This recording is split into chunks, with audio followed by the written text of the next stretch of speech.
The river didn't make much sound. It moved slow and cold this time of year, crawling between boulders like a wounded animal, the snow along the banks starting to crust but not melt. And she was already in it. The water clung to her skirt, pulled at her boots, and climbed her waist. Her fingers trembled where they gripped the edge of a half-submerged rock, not to hold on, but to let go. Just one more step, and the current would finish what no man had yet managed to. The world would go quiet. That's all she wanted. Quiet. But something shifted behind her. The crunch of a boot on frost. She turned her head just a little, enough, to see the giant shape standing at the water's edge. Not a lawman. Not a miner or preacher. Not someone come to drag her back to the town where they called her a burden and a disgrace, and oh, this man looked carved from the land itself. Thick coat, bare pelt collar, a streak of gray in his uncombed beard. He said nothing. Neither did she. Then her lips parted. "Please," she whispered. "Don't try to stop me." He took one step into the water. She took another forward. And that was when his voice broke the silence. Low, rough, unshaken. "You do what you need," he said. "But if it's all right with you, I'll wait right here." She blinked, and the river kept moving. But let's go back to where it all started. The man was known up in the Absarka range as Elijah Breed. Folks in town didn't call him much of anything because he didn't come to town. Once every few months he'd trade pelts and dry meat with the general store, maybe take a letter, maybe send one. But he didn't speak more than necessary. Folks said he was half feral. Said he buried his wife and never quite came back above ground after. His cabin stood a few miles past where the pines thickened and the world felt older. Just one room, one rifle, and one man trying not to feel much at all that he'd gone down that day only because his mule had thrown a shoe. Thought he might as well trade for supplies while he waited for the blacksmith. He hadn't planned to stay long, but as he passed the edge of the river trail, the one most folks avoided since last spring's flood, took the ferry, he saw a piece of blue fabric caught on a branch. Torn, wet, too soft to be from a pack mule. He paused, then followed the trail of it. Not because he was curious, not even because he cared, but because he knew the kind of man who left a woman bleeding in the woods. And he'd killed one of them before. That's when he saw her for the first time. Sitting on a log, arms wrapped around herself, hair matted to her cheeks. She was barefoot, torn dress, a welt on the side of her throat like someone had used a belt buckle in a fight. She didn't cry. Didn't speak, just stared past him. As if she had already decided he wasn't real. He looked down at her hands. Red, bruised, a jagged piece of glass still clutched between two fingers, and her mouth opened just once. "Don't tell no one," she said. He knelt beside her. Said nothing. Just offered the old fur blanket he carried over his saddle. She didn't take it, but she didn't move away either. Then she stood, slow and stiff like her legs didn't know how anymore, and walked toward the river that he followed. Quiet as snow, she stepped into the current, and that's where he stayed. Ankle deep, arms open but not reaching, heart still, like a tree waiting for the wind to change. He wasn't here to save her. He just wasn't gonna let her die alone. Minutes passed. Her breath came in ragged puffs, fogging in the cold air. Then she fell, not forward, but backward, into his arms. That he caught her like she weighed nothing. Her soaked body curled against his chest. She didn't speak again, just clung to his coat like it was the last warm thing on earth. He didn't say a word. He just held her. She slept on his cot that night, wrapped in 2 layers of wool and silence. He built the fire higher than usual, set a tin cup of broth by the hearth, just in case she woke. Outside, the snow began to fall again. Big, heavy flakes, the kind that muted the world. Elijah sat by the window, eyes on the treeline, watching, waiting. For what? He didn't know. That he only knew one thing. No one walks that far into the woods to die unless they've already tried living and found nothing left, and no one this broken shows up alone. Not without someone trying to finish the job. He kept watch, for her, for the storm that might follow, and for the men he knew were coming. By morning, the girl still hadn't moved. Elijah stood at the stove, pouring a ladle of cornmeal mush into a tin bowl. His movements were slow, deliberate, not out of hesitation, but out of habit. He'd lived so long with silence that it had become part of his rhythm. Even now, with someone else breathing in the room, he didn't rush. When he brought the bowl over to her, she opened her eyes, barely. Just long enough to flinch when the shadow of his hand passed over her face. "You're in my home," he said quietly. "Snow came in heavy overnight. You ain't going nowhere for a while." She blinked at the ceiling, lips cracked, voice barely a whisper. "You should have let me." He didn't answer. Just set the bowl on the floor beside the cot and stepped away. It took her another hour to touch the spoon. He didn't watch, didn't ask her name. He just let the fire crackle and tended to the mule outside like it was any other morning. When he returned, her voice stopped him at the door. "My name's Clara." He looked at her, this time for real. Her face was younger than he'd thought. Maybe 20, but her eyes were tired in a way no girl should be. Her hands were wrapped in old bandages now. She must have done it herself in the night, quietly. "Elijah," he said. She nodded once. That was all they said. By the second day, she asked for water to wash her hair. He brought her a bucket and stepped outside, giving her the dignity most men had stripped from her long ago. When he returned, she was asleep again, but her hair was damp and combed out, laying across her shoulder like a black silk ribbon. On the third day, she stood at the edge of the porch for the first time. The snow was knee-deep, but she didn't care. She just stared out over the white hills like she was searching for someone she hoped wouldn't find her. That's when Elijah noticed it, the way she flinched every time a hawk cried overhead, the way her breath would catch when a branch snapped. She'd been hunted. Still was. He didn't ask what had happened to her. He figured she'd say when she was ready, but the truth came sooner than he expected. It started with a knock. Or something like it, hard and sudden on the cabin door. Elijah didn't move right away. He just lowered the coffee tin and looked at Clara. Her eyes had gone wide. Color drained from her face. Then the voice came from outside. Familiar. Thin. Sharp. "Breed, it's Hank Dalton. I know you're in there." Elijah opened the door halfway. Cold air rushed in. Hank stood there with two others behind him. Local boys. Ranch hands. The kind who drank more than they earned and bragged about things they hadn't done. "You got a girl in there?" Hank asked without ceremony. Brown hair, limp on the left leg.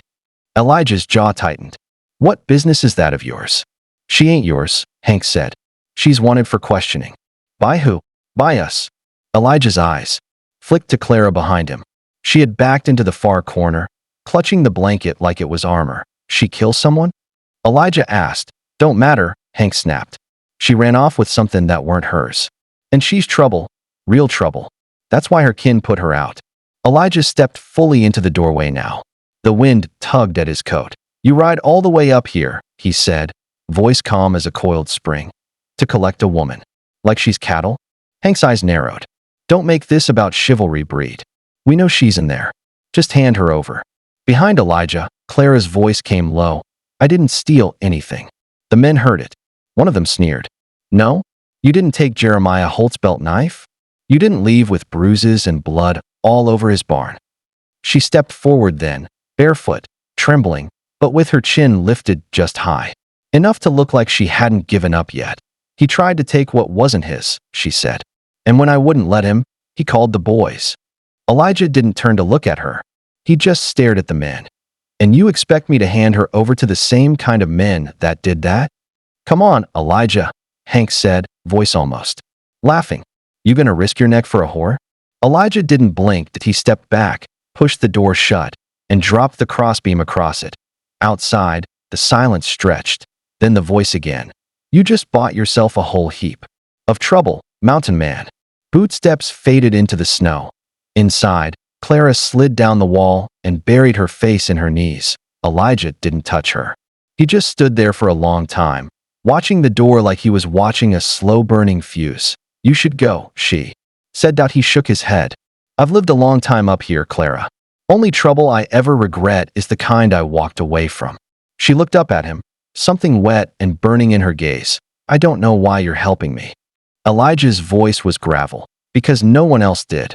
And with that, the fire popped, the wind howled against the walls, and the world held its breath, waiting for the first shot that would start the war. The wind shifted that night. Not just the cold front that rolled down from the Tetons, but something deeper, a kind of silence Elijah hadn't heard in years. No birds, no coyote cries, just stillness. He stood outside long after Clara had gone to sleep, lantern in one hand, rifle in the other, his boots sinking into the snow. His mule had started pacing earlier, snorting at the wind, ears twitching toward the ridgeline above the cabin. That was never a good sign. Then he saw it dot a single ember in the distance. No bigger than a coal, barely there, but it moved dot a campfire. They weren't waiting till morning. He walked back inside, set the lantern down, and quietly shut the door behind him. They're here, aren't they? Clara's voice came from the shadows that he nodded once. About a mile off. She sat upright, hugging the quilt around her shoulders. How many? Can't say. At least 3. Maybe more. She didn't cry. She just closed her eyes and whispered something to herself. Maybe a prayer, maybe a memory. Elijah knelt beside the hearth and began checking his rifle, laying out shells like he was making peace with them. We could run, she said. He looked at her. Not on foot. Not through that snow. Then let me go, she said. If I walk down there, maybe they won't come for you. He stared at her a long time.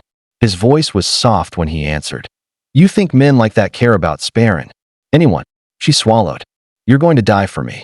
Elijah stood and opened the window shutter a crack. He could smell smoke now. Fresh pine and pitch. No, he said. I'm going to live through this for you. The cabin sat in a dip between 2 low hills, with woods flanking the back and open snow out front. Elijah had lived there long enough to know how sound moved, how firelight betrayed you, how a rifle's echo could make men flinch if it was timed right. He doused the main lantern, lit 2 smaller ones, and placed them on the windowsills. One to the east, one to the west. Then he packed the hearth with wood and piled stones in front of it, so the warmth would linger even when the flames died down. Finally, he turned to Clara and pointed to the trapdoor in the floor. Root cellar. Stone-lined. Just big enough for 2 people who didn't want to be seen. You go down there if they breach, he said. I don't care what you hear.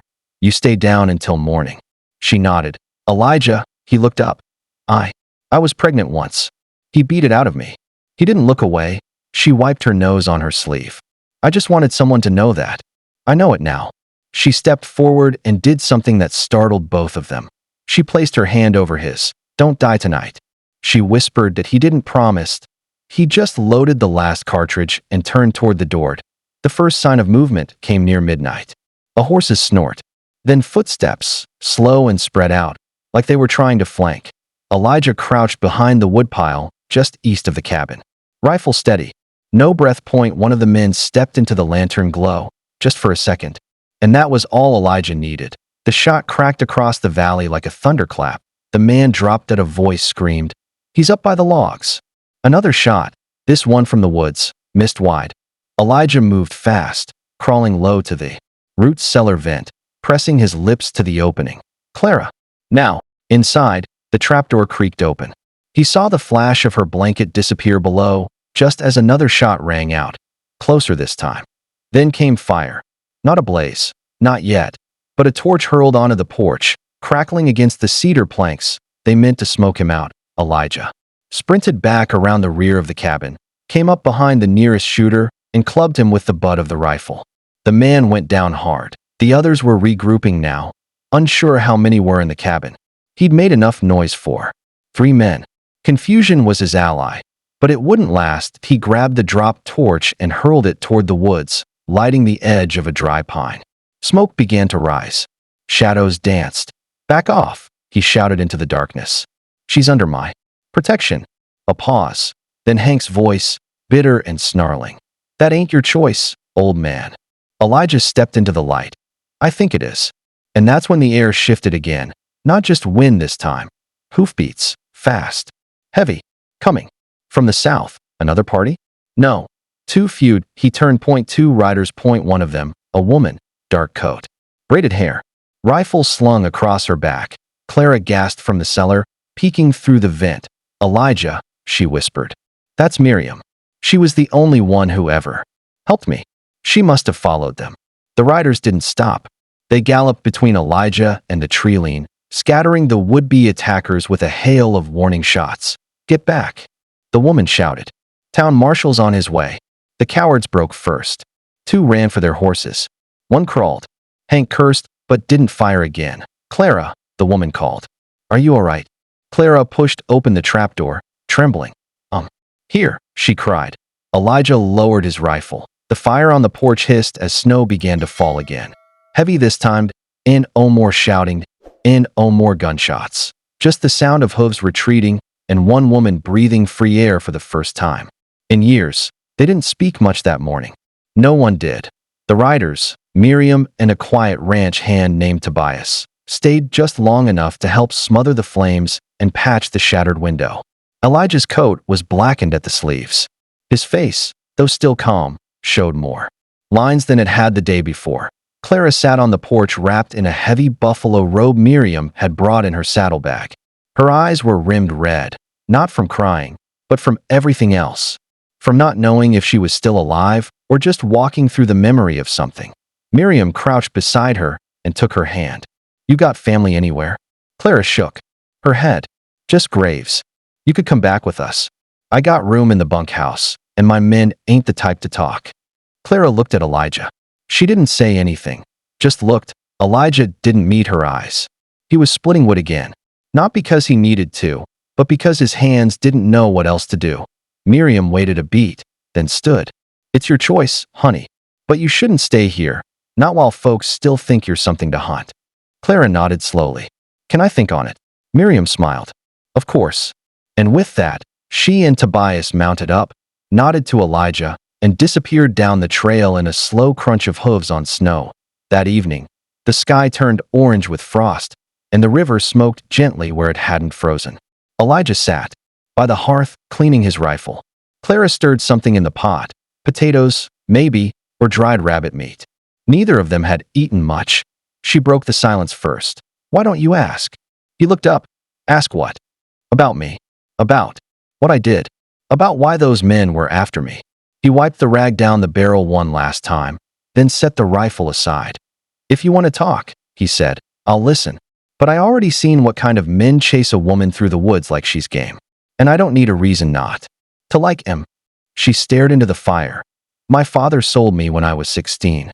Said he needed the debt cleared. I went to Jeremiah Holt like some mule he'd traded. First year, I slept in the barn.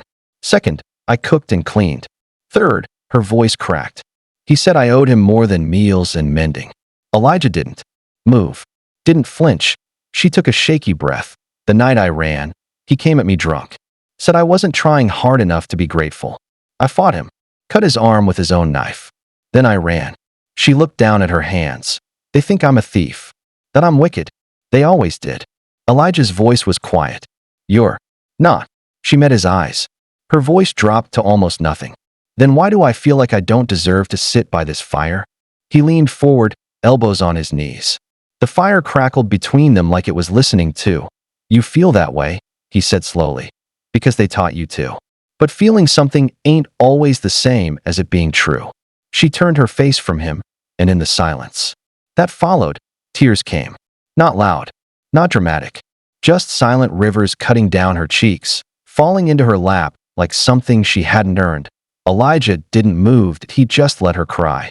And when she finally wiped her face and looked back up, she said, "Do you think I could stay here a little while longer?" He gave a small nod. "You stay as long as you need."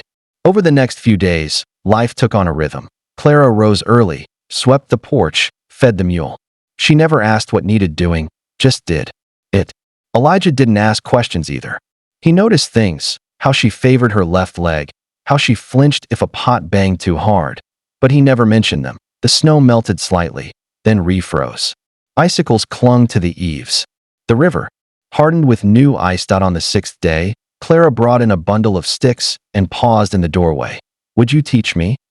Elijah looked up from sharpening his axe. "Teach you what?" "To shoot. To trap. To survive out here, if I ever had to." He set the axe down.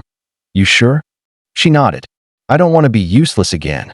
So he showed her, started with how to hold the rifle, how to breathe before squeezing the trigger. Her aim was poor, but her posture was steady. She listened better than most men he'd hunted with. They tracked rabbit trails in the snow, set snares, read scat and hoof prints. Like scripture. At night, she fell asleep faster, like her body, finally, had something to burn through. One evening, Elijah found her outside after dark. She was standing by the river, the same spot where he'd first seen her. Her breath ghosted in the cold air. Her hands were clasped tight in front of her. He walked up beside her. She didn't look at him, just stared into the water. Back then, she said softly, when I stepped in, I didn't think anyone would follow me. I didn't know what else to do. You didn't try to fix me. You just stood there. That's all I had. She looked at him now. It was enough. The river moved under the ice, silent and slow. The moon lit up the white hills in pale blue. Neither of them spoke for a long while, but they didn't need to. The war had passed, and something softer had come to take its place. Spring came late to the mountains. When it did, it came quiet. First as mist rising off the thawing river. Then as the brittle green tips of pine needles, fresh and sharp as knives. The snow didn't melt so much as recede, slowly, grudgingly, leaving behind damp soil and rabbit tracks and forgotten things that had survived the freeze. Clara stayed. She said nothing of leaving, and Elijah never asked. There were moments now, whole mornings, where she hummed while cooking or laughed when the mule sneezed in her face. She still kept to herself in the evenings, staring into the fire longer than necessary, as if listening to something only she could hear. But the bruises had faded, and her eyes had begun to find light again. One morning, she held up a bird's nest she'd found near the back trail. Empty, she said, but clean, like something might still come back. Elijah didn't say much, just nodded once, slow. She looked at him. Is that what this place is? A clean nest. I don't know what this place is anymore, he admitted. Was just mine before. Now it's quiet in a different way. She smiled. A better way? He didn't answer, but he didn't look away either. They never talked about what they were to each other. The silence between them wasn't romantic or timid, just understood. He was a man who had lost a wife and given up asking why. She was a woman who'd survived too much to be a girl again. But in the long hours between chores and sleep, something had changed. One night, she placed a folded scrap of fabric on his workbench. Blue cotton, torn and frayed at the edge. It was part of my dress that day, she said. The piece you found by the river. He looked at it like it might bite him. You kept it? I think part of me needed to remember that I survived. Elijah didn't speak. He picked up the fabric, rolled it once in his palm, and set it in the little wooden box he kept on the mantel, the one that used to hold his wife's wedding ribbon. That was the first time Clara reached for his hand. A week later, riders came again. But these ones didn't bring fire or shouts. Just two men on tired horses, with iron stars pinned to their coats. Town marshal and his deputy. Faces neither of them had seen before. Clara watched from the doorway as Elijah met them halfway down the trail. She didn't hide. She didn't shake. Morning, the marshal said. Name's Silas Worth. We're up from Red Hook Crossing. Heard about what happened here a few months back. Elijah gave a nod. Heard wrong or heard right? The marshal smiled faintly. Heard both. Probably. We spoke to Miriam Lane. Said she found a girl here.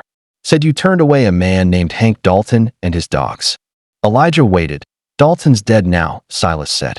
Stabbed in a card house fight over in Laramie. His name won't be hunting anyone anymore.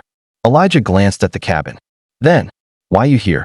We got a warrant, the deputy said, unfolding a paper. Not for arrest, for review.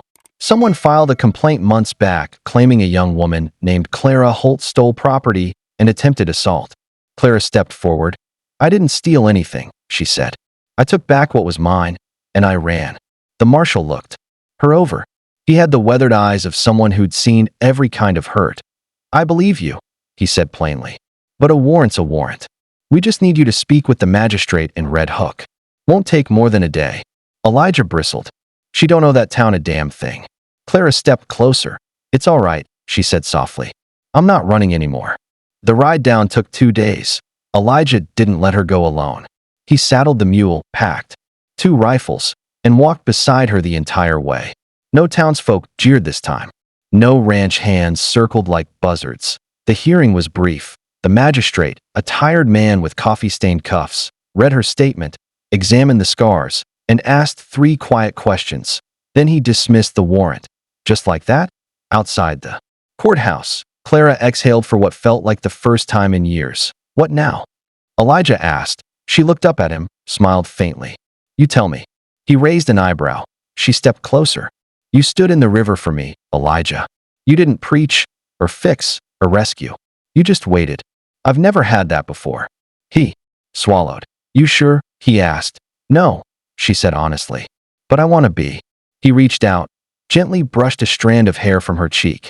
Then come home. Years later, folks in the valley still told stories about the mountain man and the girl who wouldn't drown.